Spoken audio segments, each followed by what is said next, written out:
Journey podcast. I'm your host, Kennedy. And has there ever been a comic book issue that shocks you to your very core? I have to say that one of them is The Flash, issue 275. This is from July 1979 from DC Comics. The issue was written by Cary Bates. Artist was Alex Saviuk. Inker Frank Chiaramonte, and colorist Gene D'Angelo, and letterer T. Klein, with the editor being Andru.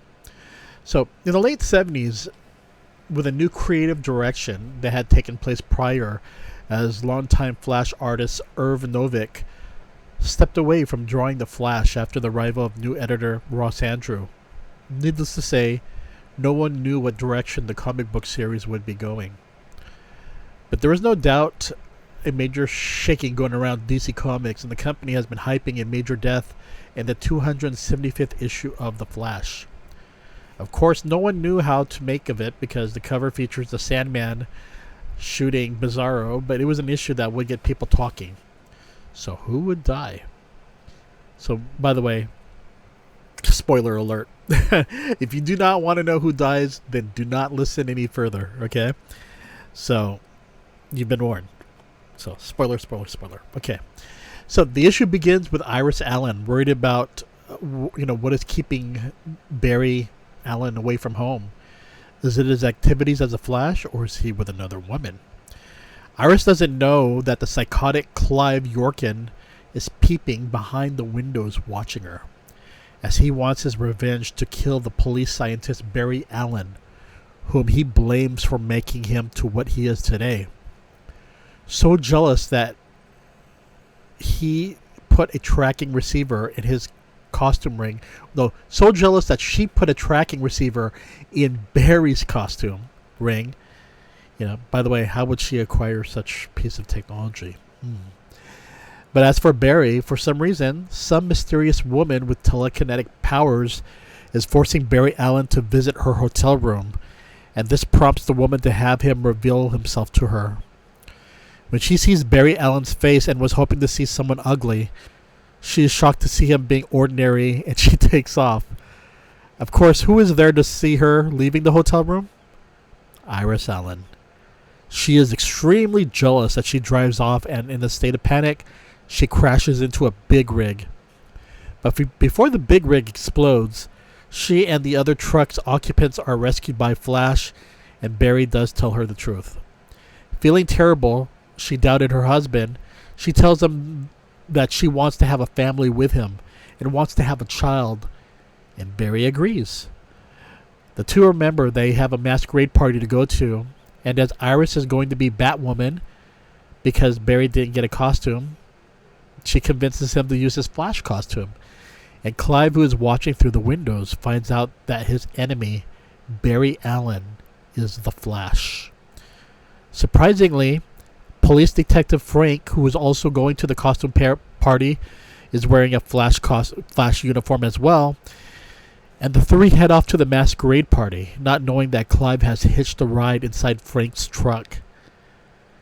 And as the two are having fun, Clive attacks the Flash and is disheartened to find out the man he attacked is Frank and not Barry Allen.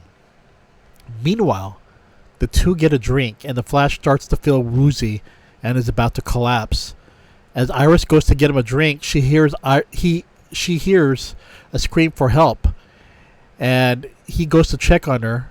Barely able to stand and walk, he sees Clive York standing over Iris's collapsed body.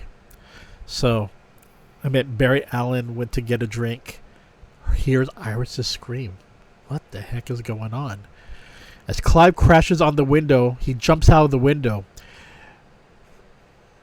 Yeah, he crashes in and he jumps out. He jumps out and crashes into the window. And Barry goes to check on Iris, but he is too weak because whatever he drank is messing him up. And with Iris in his arms, he collapses. As partygoers who heard the windows crash goes to check on them, Frank runs in, and one of the partygoers tells Frank that someone needs to call an ambulance, and another person has died. There's no doubt a shocking issue that sets things in motion for the next 12 issues. for 1979 through 1980 comic book issues for The Flash. But issue 275 of The Flash was no doubt a shocker, because we had a major character, for those of you who read The Flash, pretty much die. Of course, no one dies forever in comic books, right? And this was before the Infinity, Crisis and Crisis storylines, and people come back. And she, no doubt, Barry and Iris definitely have a lot of love and support from their CW series, their Arrowverse TV series, and I'm a big fan of The Flash that was on TV, and I really liked how the TV series captured, but more captured the relationship between Barry and Iris. They were like two peas in a pod, right? They do, one doesn't do things without the other, and they're always caring for each other. The Flash, Barry and Iris were two very close characters. Maybe not as popular as, let's say, Clark Kent and Lois Lane, but when it comes to DC comic book relationships within the superhero, I think those two at the time were just, they were popular. They were popular, and this was something that no one's seen coming. So, I don't know. Issue 275 of The Flash was a shocker, and while 275 was shocking, it's issue 276 that was even more shocking. So I'll probably do a review on that soon. Anyway, if you have a chance to check out The Flash, I really recommend checking out issues 275 to 284. Definitely do it. It's worth reading. Okay, everyone, you all take care, and I will see you later. Wink, wink, and a little zombie style. Okay, everyone, take care. Bye-bye.